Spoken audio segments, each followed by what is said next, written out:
오늘 함께 봉독하실 하나님 말씀 요한복음 3장 31절로 36절까지 말씀을 교독하겠습니다. 요한복음 3장 31절로 36절까지 말씀을 교독하실 때 마지막 절은 같이 읽습니다. 위로부터 오시는 이는 만물 위에 계시고 땅에서 난 이는 땅에 속하여 땅에 속한 것을 말하느니라. 하늘로서 오시는 이는 만물 위에 계시나니 그가 그 보고 들은 것을 증거하되 그의 증거를 받은 이가 없도다. 그의 증거를 받은 이는 하나님을 참되시다 하여 인쳤느니라. 하나님이 보내신 이는 하나님의 말씀을 하나니 이는 하나님이 성령을 한량없이 주심이니라. 아버지께서 아들을 사랑하사 만물을 다 그 손에 주셨으니 아들을 믿는 자는 영생이 있고 아들을 순종치 아니한 자는 영생을 보지 못하고 도리어 하나님의 진노가 그 위에 머물러 있느니라. 아멘.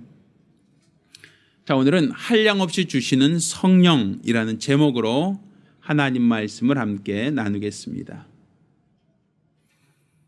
하나님은 은혜가 풍성하신 분이십니다.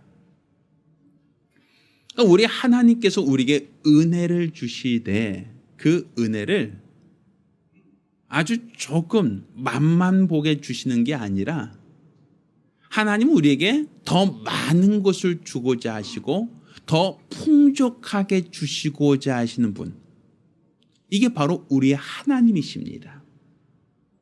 그러니까 하나님은 무엇인가 부족한 분이 아니고 무엇인가 능력이 연약한 분이 아니라 하나님은 우리에게 가장 좋은 것을 가장 풍족하게, 가장 넉넉하게, 부족함이 없이 모든 것을 주시고자 하는 분, 이게 바로 우리가 믿는 하나님이십니다. 그러니까 지금 우리가 하나님을 알고 하나님을 믿는다라고 할 때 하나님이 인색하신 분처럼, 하나님이 무엇인가 부족한 분인 것처럼 생각하는 것은 우리가 하나님을 잘 모르는 겁니다. 그러니까 하나님은 나에게 가장 좋은 것을 가장 풍족하게, 우리가 필요한 만큼 풍족하게 주시는 분, 이게 바로 우리의 믿음입니다. 그런데 우리가 하나님을 믿는다라고 하면서도 우리 심령 가운데는 마치 사막처럼 강팍한 심령들이 많다라는 게 우리들의 문제입니다. 하나님은 우리에게 풍족하게 주시고자 하시는데, 하나님이 우리에게 넉넉하게 무엇이든 부족함이 없이 주시고자 하시는데 우리의 심령에는 항상 부족하다라고 생각하거든요. 마치 사막에는 풀이 자라지 못하죠. 곡식이 자라지 않죠. 아무것도 농사를 지을 수 없겠죠. 그것처럼 우리의 심령과 우리 삶 가운데는 뭔가 하나님이 부족한 것처럼, 무엇인가 하나님이 인색하신 것처럼 우리에게 잘 안 주신다, 우리에게 잘 허락하지 않으신다, 우리 기도도 잘 응답하지 않으신다라고 하는 어떤 그런 부정적인 생각이 우리 안에 가득 머물러 있는 것이 사실이란 말입니다. 그렇지만 성경을 통하여 우리에게 알게 하신 하나님은 그렇지 않습니다. 우리 하나님은 우리에게 가장 좋은 것을 한량없이 주시는 분, 부족함이 없이 주시는 분, 넉넉하게 주시는 분, 그게 바로 우리의 하나님이심을 믿으시기를 바랍니다. 이것은 마치 오늘 우리가 하나님이 우리에게 더 많은 것을 더 주시려고 하는 그 마음을 마치 부모가 자녀를 사랑함으로 자녀에게 더 좋은 것을 주려고 하는 그 부모의 마음을 통하여 우리 하나님을 알게 하셨습니다. 그러니까 우리가 하나님이 만드신 곳에는 하나님을 알 만한 신성이 있다라고 얘기하죠. 그러니까 하나님이 만드신 이 가정도 결국에는 하나님을 알 만한 신성이 그 안에 포함되어 있는 겁니다. 그러니까 보이지 않는 하나님이 자신을 나타내시기 위하여 인간관계 속에서 부모와 자녀의 관계를 허락하신 겁니다. 이 부모가 자녀를 사랑하고 자녀에게 모든 것을 주시고자 하지만 사실 부모가 자녀를 사랑하지 않는 부모는 없겠죠.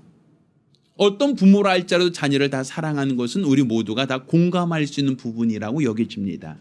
그런데 부모가 아무리 자녀를 사랑할지라도 부모에게 능력이 없으면, 부모에게 힘이 없으면 자녀에게 더 많은 것을 베풀지 못하는 경우가 간혹 있습니다. 저도 사실 우리 자녀들을 이제 셋을 키우면서 많이 아쉬워하는 것 중에 하나가 우리 아이들을 더 잘 키웠으면 좋았을 텐데, 더 많은 것을 주었으면 좋았을 텐데, 또 배우고 싶은 아이가 있으면 더 많이 가르치면 좋을 텐데라고 하는 아쉬움이 항상 있어요. 그렇지만 내 경제적 능력을 초과해서 우리 아이들에게 베풀 수는 없거든요. 내가 아무리 하고자 하는 마음이 있고 그런 어떠한 의지가 있다 할지라도 내 형편을 초과할 수는 없단 말입니다. 그래서 그런 부분이 굉장히 미안함이 있고 아쉬움이 남게 돼요. 근데 우리가 세상에서 그런 어떠한 현실을 바탕으로 해서 나온 말들이 속된 표현으로 금수저 혹은 흙수저라는 표현이 있죠. 그러니까 부모가 재력이 있고 능력이 있으면 그 자녀들이 원하는 만큼, 자녀들이 필요한 만큼 풍족하게 자녀에게 투자를 할 수 있고 자녀에게 제공해 줄 수 있다라는 어떤 그러한 사람들을 금수저라고 표현을 합니다. 반면에 부모가 자녀를 사랑하지만 부모의 능력이 부족해서 자녀에게 충분한 지원을 할 수 없을 때, 그때 우리는 그런 사람들을 그냥 세속적으로 흙수저 같다, 어떤 그런 표현을 쓰죠. 그거는 부모가 자녀를 사랑한다는 것은 똑같고 부모가 자녀에게 더 많은 것을 주고자 하는 그 마음은 있다는 것은 동등하지만, 부모의 능력이 부족하면 그 능력이 부족한 것만큼 자신이 주시고자 하는 그 마음을 제한할 수밖에 없다는 것이죠. 절제할 수밖에 없다는 것이겠죠. 그런데 사람들은 어떤 사람의 어떤 차별을 거기서 거론하죠. 태어날 때부터 평등하지 않다라는 데서 우린 금수저나 흙수저 논란을 얘기하지 않습니까? 그렇지만 궁극적으로 얘기할 때 우리 하나님은 능력이 부족한 분이 아니란 말이에요. 하나님 말씀으로 하늘과 땅과 모든 만물을 창조하실 만큼 그분의 능력은 부족함이 없죠. 아무것도 부족함이 없는 하나님, 아무것도 모자름이 없는 하나님이 우리를 사랑하신다 할 때, 사랑하는 자를 위하여 하나님은 가장 좋은 것을 주시고자 하시고, 또 그것도 잠깐 맛만 보라고 주시는 게 아니라 더 풍성하게 주시길 원하는 것, 이게 바로 우리 하나님의 마음이고 하나님의 사랑입니다. 그러니까 지금 우리가 믿는 하나님이 누구신가? 바로 모든 것을 주시는 하나님, 모든 것을 주실 수 있을 만큼 풍성하신 하나님이시라는 것을 믿으시길 바랍니다. 그런 의미에서 본다면 여러분은 영적으로 봤을 때는 무슨 수저? 여러분 금수저라고 말할 수 있는 겁니다. 옆 사람에게 집사님은 금수저가 맞습니다. 한번 해보십시오.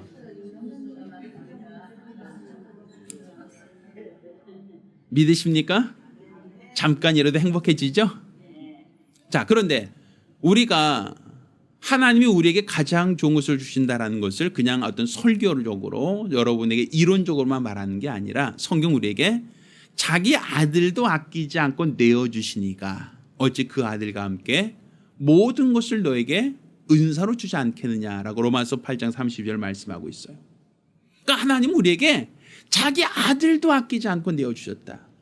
어찌 아들도 아끼지 않고 내어주셨는데 그 모든 것을 너희에게 주지 않겠느냐. 너에게 모든 것을 다 더하여 주면 더하여 주지 너에게 인색할 부모가 아니다라는 것이죠. 그러니까 지금 우리 하나님께서 2000년 전 예수를 보내신 것, 또 그 예수로 말미암아 우리 모든 죄와 허물을 친히 담당케 하신 것, 또 그가 이로써 우리 모든 저주를 담당하고 우리를 하나님 나라로 이끄실 모든 준비를 다 하신 것, 이 모든 것들은 다 하나님이 우리에게 대한 그분의 사랑이다. 우리를 사랑하시고 우리에게 가장 좋은 것을 주시고자 하는 아버지의 마음이다라고 말할 수 있죠.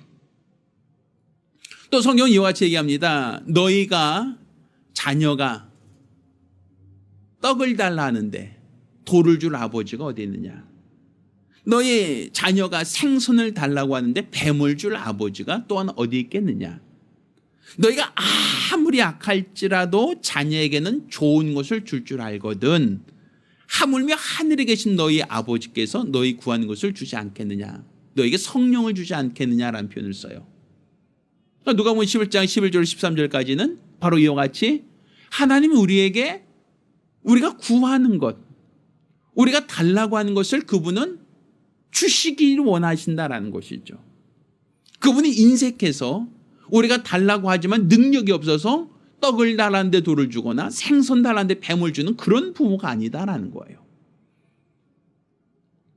우리 하나님은 우리가 구하는 것, 우리가 원하는 모든 것을 더하여 주시길 원하고 더 많이 주시길 원하고 더 풍성하게 주시길 원하시는 분이시지 결국 인색하거나 결코 우리에게 야박한 분은 아니시다라는 것을 성경은 우리에게 말하고 있단 말입니다. 따라서 지금 우리가 하나님을 알고 하나님을 믿되 하나님은 나에게 가장 좋은 것을 주시는 분, 하나님은 나에게 가장 풍성하게 주시는 분, 나에게 필요한 모든 것을 가장 넉넉하게 주시는 분이라는 이 믿음이 우리 안에 있어야 됩니다.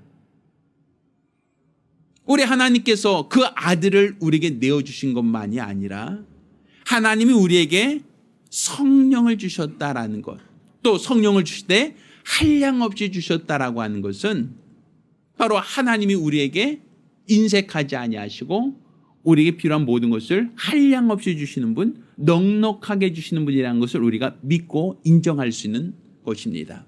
오늘 우리가 읽은 이 본문에도 이런 표현이 있죠. 34절에 이는 하나님이 성령을 한량없이 주신다라고 얘기하죠. 여기서 말하는 이 한량이라고 하는 것은 하나님의 무한하신 은혜, 무한하신 사랑, 끝이 없다, 끝이 없는 사랑, 그러니까 한계가 없이 주겠다라는 얘기입니다. 그러니까 그 아들을 아끼지 않고 내어주시니까 하나님이 우리에게 성령을 더하여 주셨다라고 얘기하죠. 그러니까 사실 우리 하나님께서 우리에게 주신 이 성령은 하나님이 주실 수 있는 최고의 선물입니다.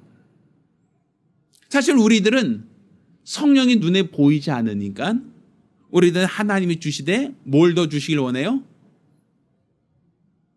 주시길 원하실 때 돈을 주시면 더 좋고 건강 주시면 그것도 좋고 우리가 생각할 때 우리가 원하는 것들이 있잖아요. 이 땅에서 명예나 권력이나 좋은 학벌이나 지혜나 뭔가 이 땅에 살면서 필요한 모든 것들을 우리는 더 많은 걸 원해요.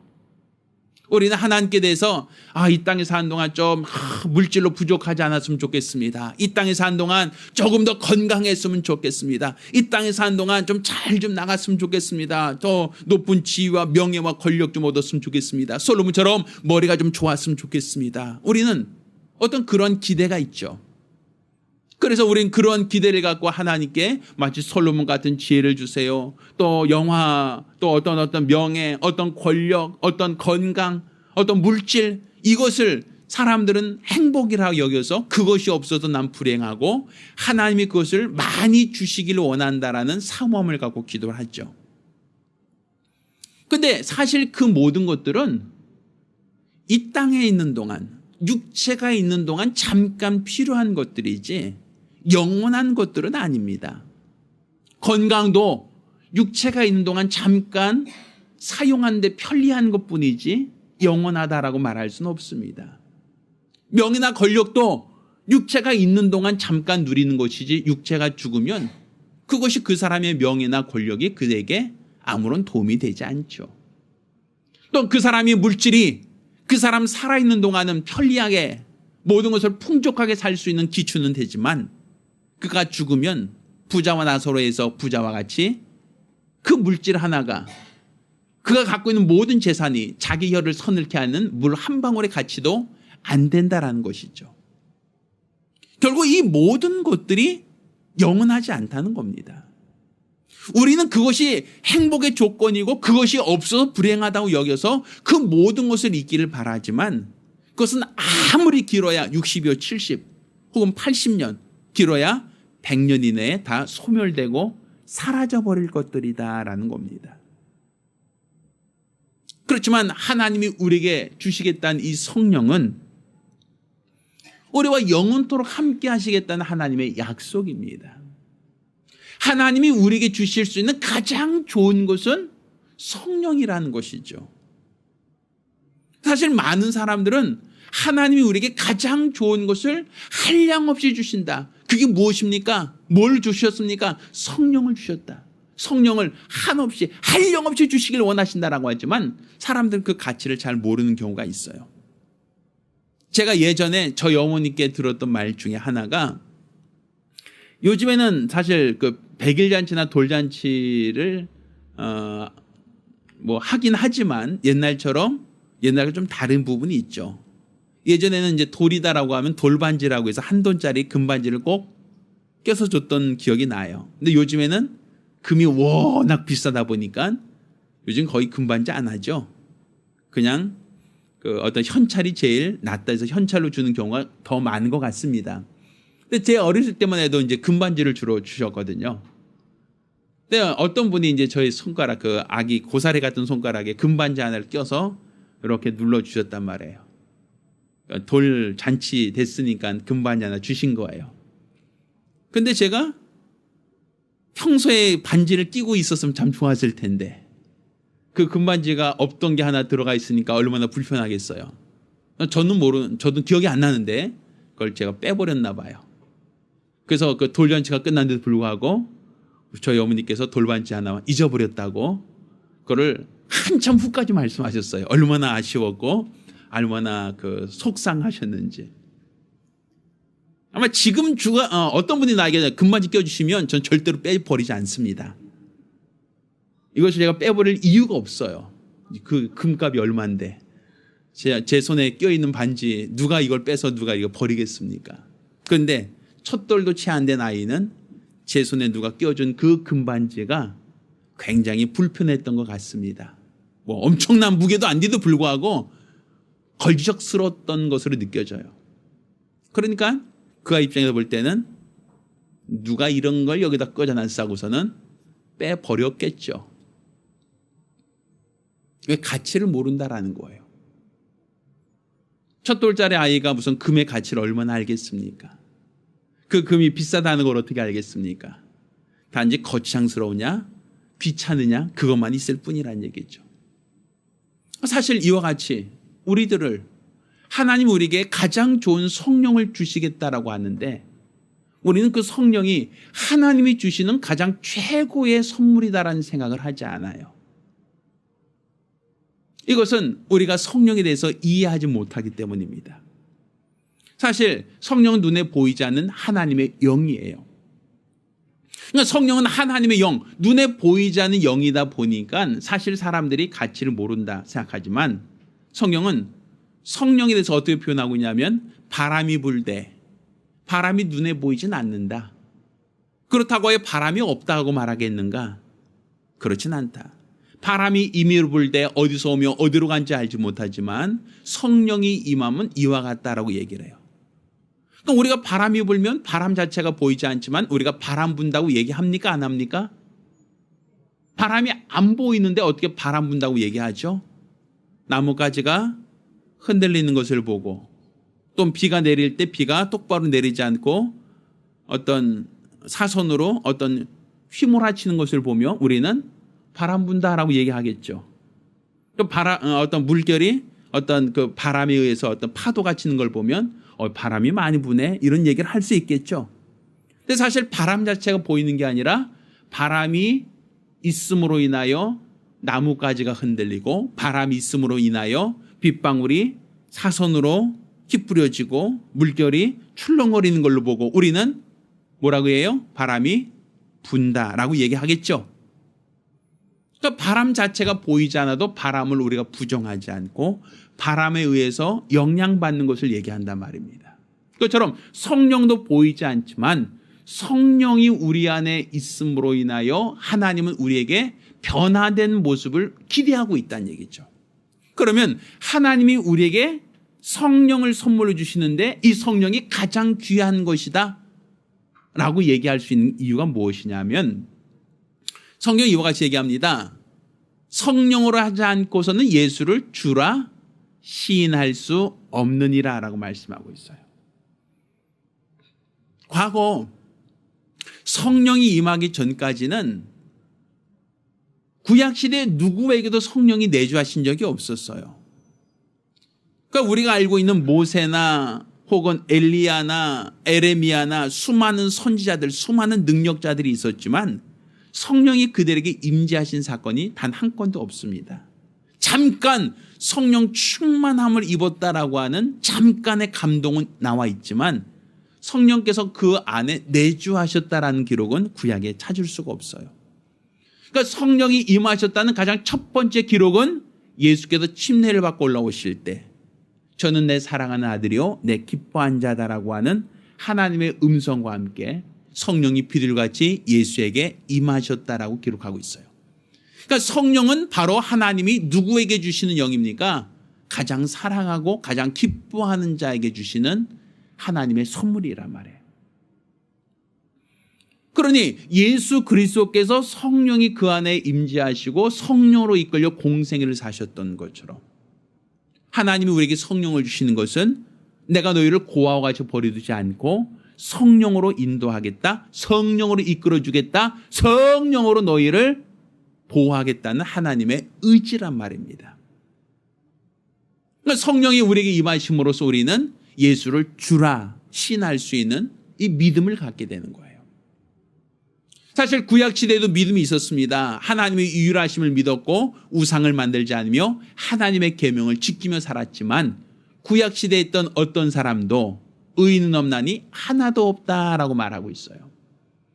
구약의 율법을 인간의 노력과 인간의 의지와 인간의 열심으로 열심히 지키려고 노력했지만 세상에는 의인이 없다. 하나님이 원하시는 의인이 없다라고 얘기합니다. 그렇지만 하나님께서 우리에게 성령을 보내주시고 성령이 임재하신 이후로는 여자가 낳은 자 중에 가장 큰 자가 바로 요한인데 성령으로 난 사람과 비교한다면 성령으로 난 사람은 가장 작은 자라 할지라도 요한보다는 큰 자다라고 얘기한단 말이에요. 그러니까 우리가 지금 구약에 있는 어떤 선지자보다 구약에 있던 어떤 사람보다 가장 크고 가장 위대하고 가장 영향력 있던 사람보다 성령 받은 사람의 신분과 성령 받은 사람의 영향이 더 크다라는 거예요. 왜? 성령이 임하심으로써 그가 예수를 주라 고백할 수 있고 주라 시인할 수 있는 그런 신분을 갖게 되기 때문입니다. 그러니까 우리가 지금 하나님을 믿고 예수를 영접할 수 있는 이 모든 것들은 바로 성령을 우리에게 주셨기 때문에 성령으로 말미암아 하나님으로 알고 예수를 주라 신할 수 있는 겁니다. 시몬 베드로가 주는 그리스도시요 살아계신 하나님의 아들이십니다라고 고백할 때 예수께서는 그에게 천국 열쇠를 약속하셨습니다. 그리고 그에게 말씀하신 것은 이것을 알게 하는 것은 하늘에 계신 너희 아버지가 알게 하셨다. 하나님이 알게 하셨다라는 것이었어요. 그러니까 지금 우리가 성령으로 말미암아서만 예수를 주라 시인할 수 있다는 것도 결국은 내 노력과 내 의지로서가 아니라 하나님으로 내가 예수를 주라 고백할 수 있게 된다라는 것입니다. 따라서 우리가 성령을 받은 자만이 바로 예수를 주라 고백할 수 있는 자녀된 신분을 갖게 된다라는 데서 하나님 우리에게 성령을 왜 풍족하게 주시고자 하시는가를 알 수 있단 말입니다. 두 번째, 하나님이 우리에게 성령을 한량없이 주시고자 하는 그 이유가 무엇인가? 그것은 우리가 사는 이 세상이 우리 눈에 보이지 않지만 우리를 괴롭히는 악한 영들이 활동하는 곳이기 때문에 그렇습니다. 성경은 우는 사자처럼 삼킬 자가 있다라고 얘기하고도 있고 또 한편에는 이 세상은 밀가부로도 너를 청구하고 있는 원수가 있다라는 얘기를 하고 있어요. 이것이 그냥 어떤 가설이 아니라 성경에는 욥기라고 하여 실제 하나님께서 너는 욥을 보아하느냐 내가 저와 같이 의로운 사람을 보지 못하였다라고 했던 그 욥이 이 땅에 사는 동안 고난받는 이야기가 기록되어 있어요. 그가 많은 부유함을 갖고 있었는데 하루아침에 그가 갖고 있는 모든 재산을 잃어버립니다. 도적대가 와서 약탈해 가고 무역하던 배들이 침몰하고 그가 갖고 있는 모든 재산은 삽시간에 한순간에 다 잃어버렸다라는 얘기를 하고 있어요. 또 그것만이 아니라 그가 자기 자녀들이 집이 무너짐으로 순간에 다 죽었다는 얘기를 하고 있어요. 또한 그의 친구들과 가족들이 다 그를 뿔뿔이 흩어지고 배반하고 떠나갔습니다. 마지막엔 자기 몸에 어떠한 병이 생겨서 얼마나 그 몸이 괴로운지 기아장으로 몸을 긁어야 할 만큼 아주 고통스러운 질병으로 괴로움을 당했다는 얘기를 하고 있어요. 그러니까 사람들이 이 땅에 살면서 원하지 않는 어떤 사업 실패라든지 자녀의 죽음이라든지 또 배신이라든지 아니면 몸에 욕창이 생겨서 괴로운 어떤 질병이라든지 이 모든 것을 경험하게 된 욥의 이야기입니다. 그런데 그 욥이 그 고난 당하는 그 배후에 시험하는 자가 하나님께 참소하는 얘기를 하고 있단 말이에요. 원수는 이렇게 끊임없이 우리를 참소하고 있고 우리를 실족시키려고 온갖 방법을 동원하고 있거든요. 그 이러한 방법을 우리가 시험을 받을 때에 우리 믿음을 내 의지와 노력만으로 지킨다는 것은 굉장히 어렵다는 겁니다. 사실 우리 예수님을 따르던 시몬이라는 제자, 우리가 수제자라 말한 베드로도 예수님이 살아있을 때는 내가 예수와 함께 하겠습니다. 어딜 가든지 내가 동행하겠습니다. 누가 예수를 해치고자 하면 내가 지켜주겠습니다라고 했던 아주 열심히 있던 제자였습니다. 그렇지만 예수께서 가룟 유다에 의해서 은삼시에 팔려 산헤드린 공회에 넘겨지고 거기서 재판을 받을 때 다른 제자들은 다 뿔뿔이 흩어지고 도망갔지만 베드로는 의리를 지켜서 예수를 따라갑니다. 쫓아가죠. 그렇지만 그 재판 결과 예수께서 유죄 판결을 받고 굉장히 재판이 불리하게 진행되는 그 과정 속에 어떤 여종 하나가 베드로를 보고 이와 같이 얘기합니다. 너도 저와 함께 따르던 자 아니냐? 예수와 한패 아니냐라는 것이었어요. 그때 베드로가 뭐라고 얘기합니까? 나는 저를 알지 못합니다. 예수를 부인하죠. 또다시 물어봤을 때도 똑같은 얘기를 합니다. 나는 그를 모릅니다. 난 저와 상관이 없습니다라고 발뺌을 합니다. 이렇게 3번을 모른다고 할 때 닭이 울었다라고 얘기하고 있죠. 그러니까 내가 믿음이 있고 내가 열심히 있고 내 의지로서 주님과 함께하고 동거하고 내가 주를 지켜주겠습니다라는 이런 자신감과 의지와 결심이 있었다 할지라도 어떤 고난이 찾아오면 역경이 찾아오면 사람의 마음은 변할 수 있다는 거예요. 하나님이 우리에게 성령을 한량없이 주신 이유는 우리가 어떤 시험을 당하고 고난 당하더라도 우리 믿음이 변치 않도록 우리 믿음을 붙들어주는 역할을 하고 있습니다. 그래서 예수님의 제자들이 성령 받고 난 이후에는 모두가 다 예수를 그리스도라 부인하지 않은 예수를 그리스도라 전하며 순교하기까지 그들의 믿음이 타협하지 않았다는 것을 우리가 역사를 통해서 볼 수 있지 않습니까? 그러니까 성령이 임하셨다라는 것이 바로 우리가 예수를 주라 시인하는 것만이 아니라 우리가 가진 그 믿음이 어떤 시험이나 어떤 환난이나 고난이 오더라도 끝까지 변절하지 않고 지키도록 하는데 성령이 우리를 보증하신다, 우리를 지켜주신다라는 거예요. 그러니까 하나님이 우리에게 성령을 한량없이 주시는 그 이유가 되는 겁니다. 또 하나님께서 우리에게 성령을 한량없이 주시는 그 이유는 사도행전에 이와 같이 얘기하죠.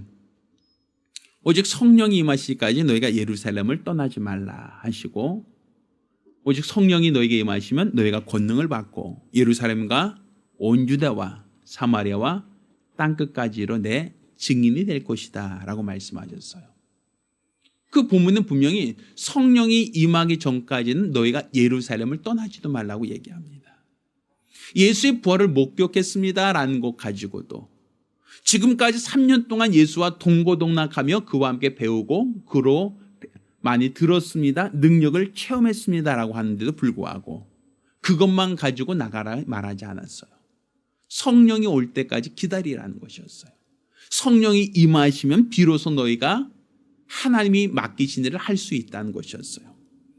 그러니까 결국 우리가 주의 일을 한다라는 것도 결국은 성령 받고 하라는 거예요. 그러니까 성령이 임하셔야만 너희가 주를 위해서 일할 수 있다. 주를 위하여 봉사할 수 있다. 주를 위하여 충성할 수 있다라는 것이었어요. 그러니까 내 지혜와 내 능력만으로는 할 수 없다는 거예요. 성령 임하셔야만 권능을 받을 수 있고 또 권능을 받아야만 너희가 땅끝까지 이르러 내 증인될 수 있다라고 말씀하셨습니다. 실제로 예수님께서도 그분의 공생에는 33년간 그분이 사셨던 인생 중에 30년 곧 목수로 살았던 그 기간은 실제적으로 그분이 복음을 전하거나 능력을 행했다라기보다는 요셉의 아들로서 목수로서 살았던 삶이 더 많다라는 걸 우리가 볼 수 있죠. 그렇지만 그가 성령을 받고 난 이후부터는 그가 메시아로서 3년간 온 유대를 다니며 복음 전하고 천국 복음을 전파하는 사역을 감당했던 것을 우리가 볼 수 있죠. 이것처럼 우리 하나님께서 우리에게 성령을 받으라고 하시는 것은 성령으로만 우리가 주의를 감당할 수 있다. 성령으로만 하나님이 맡기신 직분을 감당할 수 있다라는 것이었습니다. 그래서 우리에게 성령을 받으라 하시는 겁니다. 그리고 성령을 한량없이 주시는 겁니다. 또 마지막으로 우리 하나님께서 우리에게 성령을 주시는 것은 성령으로만 교회를 이룰 수 있기 때문입니다. 사실 우리 각각이 다른 달란트를 갖고 있어요. 그렇지만 각각의 다른 달란트를 갖고 있는 이 성도들이 하나로 모일 수 있는 것을 우린 신약교회라고 얘기합니다. 그러니까 몸은 하나요, 주도 하나다. 그렇지만 은사는 여러 가지다라고 말하고 있죠. 우리도 한 몸이지만 눈은 보는 능력을 갖고 있고 코는 냄새를 맡거나 호흡하는 능력을 갖고 있고 귀는 들을 수 있는 능력을 갖고 있고 입은 음식을 먹거나 혹은 말을 하거나 혹은 호흡을 하는 능력을 갖고 있죠. 똑같은 한 몸이지만 각각의 기능은 다르단 말입니다. 이것처럼 교회 내에도 각각의 능력이 다른 각각의 역할이 다른 사람들이 하나로 모여 있는 거예요. 이 교회를 세운다라는 것은 성령이 임함으로써 비로소 신약교회가 세워지는 겁니다. 우리가 세상에 나가서 복음을 전하고 증거하는 것은 나 혼자 혹은 두세 사람이 같이 모여서 나가는 것으로 충분하지만 이제 우리가 헤어지는 교회만이 아니라 뭉치는 교회 역할을 하기 위해서는 믿는 사람들이 이와 같이 모여서 함께 예배하고 믿는 사람들끼리 서로 다른 사람들 재능이 다르고 탤런트가 다른 모든 사람들이 하나로 융합될 수 있는 것도 성령의 매는 띠로만 가능하다는 거예요. 그러니까 각 사람들이 다르고 각 사람들의 능력이 탤런트가 다른 사람들이 어떻게 하나가 될 수 있는가. 이것은 성령으로 하나 되게 하신다는 겁니다. 은사도 다르고 능력도 다르지만 오직 성령으로만 신약교회를 세울 수 있고 신약교회를 완성할 수 있다는 거예요. 그러니까 머리 대신 그리스도와 우리가 그 몸의 지체로서 하나가 될 수 있는 것은 오직 누구에 의해서 성령으로만 하나 되게 하신다라는 것이죠. 그러니까 하나님께서 우리에게 왜 성령을 한량없이 주시고자 하시는가? 하나님이 우리에게 성령을 주시고자 하시되 누구에게나 부족함 없이 성령을 마음껏 주시겠다라고 하는 것은 이렇게 우리 믿음을 지키도록 하기 위해서 우리가 주의 직분을 감당케 하기 위해서 어떤 시험과 어떤 환난이 있다 할지라도 내 믿음이 끝까지 보존되도록 하기 위해서 또한 각각의 믿음이 아니라 한 교회로서 서로 사랑하며 서로 섬기며 서로 연합할 수 있도록 하기 위해서 하나님은 우리에게 성령을 주되 한량없이 주시는 겁니다. 근데 문제는 우리가 하나님이 우리에게 마음껏 주시고자 하고 한량없이 주시고자 하시는 분이신데 문제는 우리가 믿음이 그분의 능력을 제한하고 있다는 거예요. 얼마 전에 비가 좀 내렸어요. 근데 사실은 요즘에 비가 내리면 와, 비 온다라고 굉장히 좋아해요. 단비라고 얘기해요. 근데 사실 요즘은 장마철이라고 얘기하죠. 장마철. 근데 근데 장마철에 이렇게 비가 안 내리는 장마철은 처음 본 것 같아요. 분명 시기상으로는 장마철인 것 같은데 비는 많이 오지 않아요. 그래서 농사 지으시는 분들이 굉장히 힘들어하죠. 그리고 잠깐이라도 내린 비가 아유 복비예요, 단비예요 라고 그렇게까지 표현하시는 분들이 있더라고요. 그런데 지금 우리가 가물 때 내리는 비, 아주 우리가 적절한 비는 우린 복비라고도 얘기하고 단비라고도 얘기합니다. 굉장히 좋아하죠. 농사 짓는 분들에게 있어서는 굉장히 그게 필요하죠. 그런데 만약에 그 비가 이 장마철에 집중호우가 돼서 우리가 감당할 수 없을 만큼 더 많이 내린다면 어떻게 되겠습니까? 그럼 복비라고 얘기하지 않아요. 단비라고 얘기하지 않아요. 뭐라고 얘기해요? 수재라고 얘기해요. 물난리라고 얘기하죠. 하나님이 우리에게 복을 주시는데 장맛비 같은 복을 주시길 원한다라고 얘기하지만 문제는 내가 감당할 수 있는 이 강둑이 없으면 그 장맛비라는 것은 다 강둑을 넘어서 다 침수가 돼버린다는 거죠.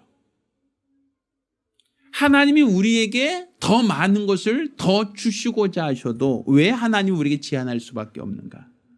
우리 믿음이 제한되어 있다는 거예요. 지금 내 믿음이 하나님이 우리에게 마음껏 주시고 한량없이 주시고자 하는 그 능력을 감당할 수준이 안 되면 하나님께서는 그것이 우리에게 복이다라고 말하지 않는단 말입니다. 그래서 성령의 은사와 그 능력도 하나님께서 주기 싫어서가 아니라 제한하시는 거예요. 우리가 감당할 그 이상을 주실 수가 없는 거예요. 우리가 적절히 내린 비는 단비라고 하고 너무 고마워하지만 너무 많이 내린 비는 고마워하기보다는 아이고 이 비 언제 그쳐 하고 우린 그렇게 얘기하지 않습니까? 우리가 감당할 수 없는 은혜는 우리에게 더 이상 은혜가 아니라 우리에게 큰 부담이 될 수 있기 때문에 하나님이 우리에게 더 좋은 것을 주시고자 하고 성령까지도 아끼지 않고 우리가 모든 것을 더 주시고자 하셔도 왜 하나님이 그것을 인색하게 여겨지시는가? 우리가 감당할 수 없다면 감당할 수 없는 자에게 더 많이 주는 것은 그건 그에게 큰 화가 되기 때문입니다. 간혹 가다가 우리가 부모님이 맛있는 음식 준비하면 자녀들에게 더 먹으라고 하죠. 먹어. 아 이거 맛있어. 먹어. 권하지 않습니까? 근데 배부른 아이한테 자꾸 먹으라고 그러면 자녀들이 뭐라 그래요? 신경질 내고 짜증내요. 아 배부르다고요. 이렇게 얘기하죠. 아무리 좋은 음식이라 할지라도 내가 배가 부르면 더 이상 먹지 못하잖아요. 더 이상 나에게는 불필요하고 더 먹다가는 내가 체하죠. 지금 문제는 내가 감당할 능력이 없다는 거예요. 하나님이 부족함 없이 풍족하게 은혜를 주시고자 해도 문제는 내가 감당할 믿음이 없다면, 감당할 능력이 없다면 하나님의 능력은 제한될 수밖에 없는 겁니다. 그래서 너희가 병을 빌리라 내가 기름을 채울 것이다 라고 얘기하죠. 내가 준비한 그 그릇만큼 내가 기름을 채워주겠다라고 할 때 그 준비한 그릇이 다 끝나자 그 기름이 그쳤다라고 말하지 않습니까? 결국 하나님이 우리에게 주시고자 하는 것은 그분은 풍성하게 주길 원하고 한량없이 주길 원하지만 결국 우리 믿음이 제한되어 있다면, 우리 믿음이 연약하다면 하나님은 그 능력을 제한할 수밖에 없다는 것을 깨닫기를 예수 이름으로 축원합니다. 따라서 성령의 은사와 성령의 능력도 왜 우리에게 제한되고 있는가? 이것은 우리가 감당할 만한 능력이 없기 때문이다. 하나님은 한량없이 주시고자 하지만 그분은 무엇인지 더 많이 주시고자 하지만 우리가 감당할 수 없다면 그의 능력은 제한될 수밖에 없다는 것을 깨닫기를 예수 이름으로 축원합니다. 따라서 내가 하나님이 풍성한 하나님, 한량없이 주시는 분이라는 걸 믿으신다면 이 모든 것을 내가 감당할 수 있는 큰 믿음의 그릇을 갖고 있어야 됩니다. 그래야만 우린 더 많은 은혜를 받고 더 많은 하나님의 능력을 체험할 수 있습니다. 우리가 기도하실 때에 주여 나로 하나님은 한량없이 풍성한 은혜를 주시는 분이시오니 나도 그 모든 은혜를 감당할 수 있는 믿음을 갖게 해 주시옵소서. 내가 믿음의 큰 그릇이 있어서 주님이 한량없이 주시는 그 은혜와 복을 다 감당할 수 있는 그런 능력의 사람 될 수 있게 달라고 간절히 사모하며 한 목소리로 기도합니다. 할렐루야. 할렐루야. 성령을 한량없이 주시는 하나님의 은혜를 아신다면 내가 성령 충만하려고 하는 것은 마땅한 성도의 자세입니다. 우리가 성령을 마음껏 주시되 부족함 없이 주시는 하나님의 능력이 우리 안에 있도록, 이래서 성령의 은사와 그 열매가 우리 안에 풍성할 수 있도록 우리 모두가 성령으로 붙잡힌 바 되기를 예수 이름으로 축원합니다. 이제는 우리 주 예수 그리스도의 은혜와 아버지 하나님의 극진하신 사랑과 보혜사 성령님의 교통하시고 역사하심이 오늘과 같이 우리에게 은혜를 주시되 풍성히 주시고자 하는 우리 하나님의 그 은혜와 사랑을 알고 하나님이 한량없이 공급하신 성령으로 말미암아 살며 성령의 인도를 받기를 원하는 우리 모든 성도들과 가정들 위해 이제로부터 영원까지 함께 있을지어다. 아멘. 우리 하나님께 영혼 돌리겠습니다.